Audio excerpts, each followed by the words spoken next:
निराश्रित गोवंश समाजवादी पार्टी ने दिए और इसीलिए इन्होंने गायों को लावारिस छोड़ दिया था। देखा ना समाजवादी पार्टी के मुखिया क्या कहते हैं? कहते हैं गोबर से मुझे दुर्गंध आती है। ये है इनकी असलियत, यही है। क्योंकि गौ माता को कसाईयों के हवाले करते थे। हमने कसाईयों को जब भेजा जहन्नुम की यात्रा में तो इनको परेशानी हुई।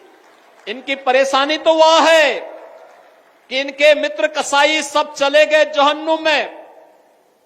तो अब इन गोवंश को बचाने की चुनौती थी, तो आप ही की धरती के सपूत, आप ही के द्वारा चुने गए आंवला के विधायक ने 7,700 से अधिक निराश्रित गौ आश्रय स्थल खड़ा किए और आज वहां पर 14 लाख गोवंश की देखभाल स्वयं राज्य सरकार कर रही है और शेष हमने अन्नदाता किसानों को दिए हैं। आप भी पालिए, एक गोवंश पर 1500 रुपया हम महीना आपको उपलब्ध करवाएंगे। अगर कोई किसान 4 गोवंश रखता है तो 4 गोवंश के लिए 6,000 रुपये महीना हम उनको देते हैं।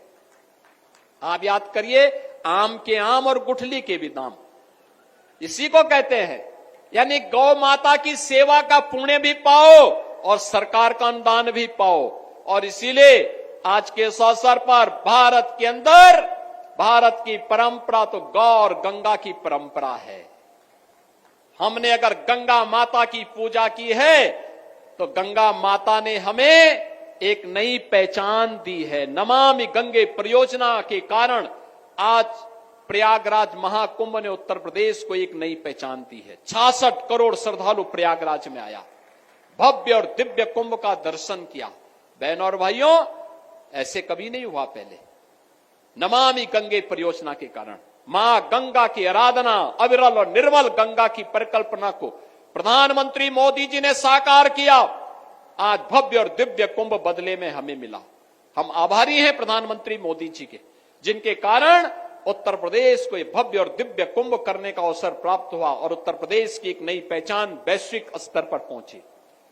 तो मां गंगा की पूजा का जो पुण्य प्राप्त हुआ, वही मां गौ माता की पूजा करने से प्राप्त होगा। तो इस समाजवादी पार्टी के लोग जो गौ कसी करवाते थे, गौ तस्करों के साथ और कसाईयों के साथ जिनके संबंध थे, वे गौ माता की सेवा क्या करना चाहते? तो उनके गौ माता के गोबर में तो दुर्गंध ही नजर आएगी। उन्हें अपने कृत्यों में दुर्गंध नजर नहीं आती है, उन्हें गौ माता की सेवा में दुर्गंध नजर आती थी। और इसीलिए उनके अध्यक्ष के मुंह से निकल ही गया अंततः।